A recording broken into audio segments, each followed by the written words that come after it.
Hi friends, అందరూ ఏం చేస్తున్నారు? బాగున్నారా? ముందుగా వినాయక చవితి శుభాకాంక్షలు అందరికీ. అందరూ పండగ సెలబ్రేషన్స్ ఎలా చేసుకున్నారు? మేమైతే ఇలా సింపుల్గా చేసుకున్నాం ఫ్రెండ్స్. కొంచెం హెల్త్ ఇష్యూస్ ఉన్నాయి ఇంట్లో అందరికీ, అందుకే వినాయకుడిని గట్ట తీసుకొచ్చి విగ్రహాన్ని మేమేమీ కూర్చోబెట్టలేదు. సింపుల్గా ఇంట్లో ఉన్న ఫోటోలకి ఇలా పూజ చేసుకున్నాము. మా పూజా విధానం ఇలాగ అయింది. కొంతమంది పాల విల్లు గట్ట కట్టుకొని గణపతిని కూర్చోబెట్టుకొని పూజ చేసుకుంటారు. మేము మామూలు సింపుల్గా ఇలా చేసేసుకున్నాం. మా పూజా విధానం ఇలా జరిగింది. నెక్స్ట్ టిఫిన్ ఇలా చేసుకున్నాము.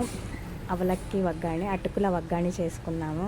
ఇంట్లోకి టిఫిన్కి సింపుల్గా చేసేసుకున్నాక ఇంకా నెక్స్ట్ గుడికి వెళ్దాము అని రెడీలు అయిపోయాము.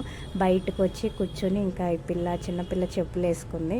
ఇంకా పెద్ద పాపకి కొంచెం కాలుకి దెబ్బ తగిలింది ఫ్రెండ్స్. ఒక 1 వీక్ అవుతుంది. ఇప్పుడు కొంచెం పర్లేదు.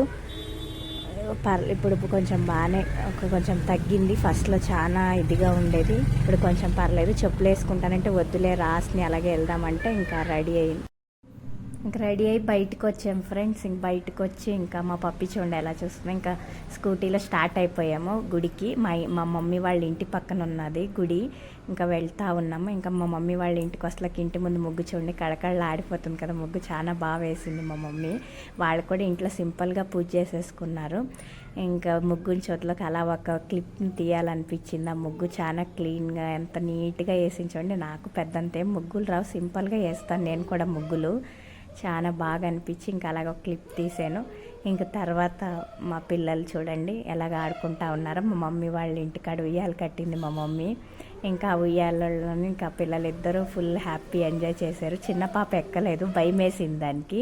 ఇంకా అది ఊరికే ఉంటా ఉన్నది. పెద్ద పాప మాత్రం ఎక్కి ఫుల్గా ఆడేసింది. ఇంకా ఫాస్ట్గా ఊపుతుంటే వద్దు స్లోగా అంటుంది, స్లోగా ఊపుతుంటే ఫాస్ట్గా అంటుంది. ఇంకా వాళ్ళ ఆటలు వాళ్ళ పాటలు ఇంకా కాసేపు అలాగే ఎంజాయ్ చేసుకుంటా ఇంకా పెద్ద పాపని వదిలేసి ఇంకా గుడికి వెళ్దాము. ఎందుకంటే తన కాళ్ళకు నడవడానికి అంత ఇదిగా లేదు కదా. సరే నువ్వు అమ్మమ్మ దగ్గర ఉండి మేము వెళ్తాము అని చెప్పాము. ఇంకా తను కూడా వాళ్ళ అమ్మమ్మ వాళ్ళ ఇంట్లోనే ఉన్నది. ఇంకా నేను చిన్న పాప మా ఆయన ఇంకా అలా గుడికి వెళ్ళి దర్శనం చేసుకొని కాసేపు అలా కూర్చొని దేవుడి గుడిలోని కాసేపు అలాగా హ్యాపీగా అనిపించింది దేవుడిని అలా చూడటంలోని. ఇంకా అందరూ చాలా రష్గా ఉంది దేవుడి గుడి. ఇంకా కాసేపు అలాగ కూర్చొని ఇంకా హోమాలు గట్రా చేస్తూ ఉన్నారా దేవుడి గుడిలోని చూసుకొని కాసేపు కూర్చొని దండం పెట్టుకొని ఇంకా బయటకు వచ్చాము. ఇంకా బయటకు వచ్చి ఇంకా అలా తిరుగుతులకు అక్కడ కొంచెం విగ్రహాలు గట్రా కనిపించినాయి రోడ్డు మీద. అలా చిన్న క్లిప్ తీసాను. తీసి ఇంకా మా మమ్మీ వాళ్ళ ఇంటికి వచ్చాము. మా మమ్మీ వాళ్ళు కూడా ఇలా పూజ చేసుకున్నారు. ఇది ఇలా ఫెస్టివల్ లాగా ఇలాగ అయింది మా ఇంట్లో ఫెస్టివల్ సింపుల్గా. మీకు నచ్చితే like and share and subscribe my channel. Thank you so much.